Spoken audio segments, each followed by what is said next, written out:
Bonjour à tous et à toutes.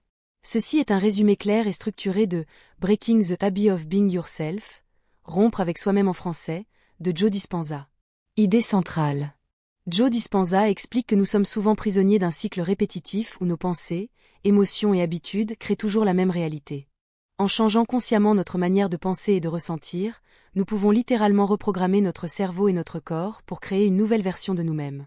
Il combine neurosciences, épigénétique et physique quantique pour montrer que nos pensées peuvent influencer notre biologie et notre réalité. Résumé par partie. 1. Le problème, le soi conditionné.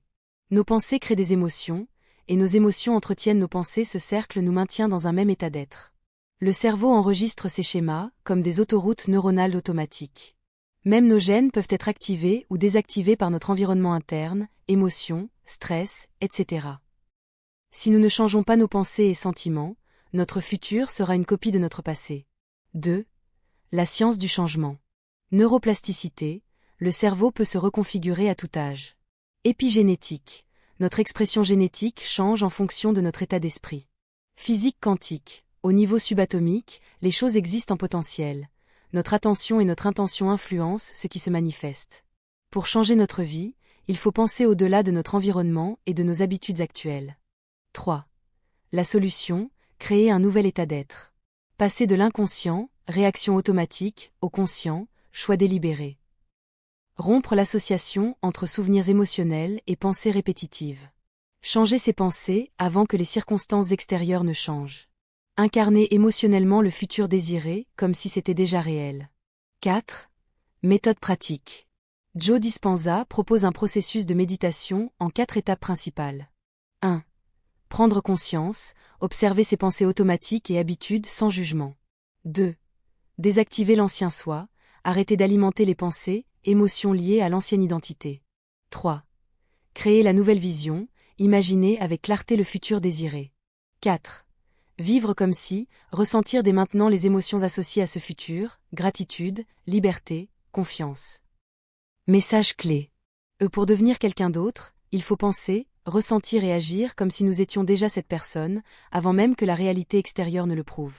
En résumé, changer votre vie commence par changer vos pensées et vos émotions de manière délibérée et répétée, jusqu'à ce que le nouveau vous devienne votre nouvelle habitude. Conseil pratique, transformer sa réalité. Objectif, reprogrammer ton cerveau et ton corps pour créer une nouvelle version de toi-même. 1. Prendre conscience, observer l'ancien soi. Note ou observe. Tes pensées récurrentes négatives. Tes émotions dominantes, peur, colère, tristesse, etc. Tes habitudes quotidiennes qui ne servent pas ton futur. But, voir clairement la vieille programmation, sans la juger. 2. Déconnecter le passé. Quand une pensée, émotion du passé revient. Stoppe-toi. Respire profondément.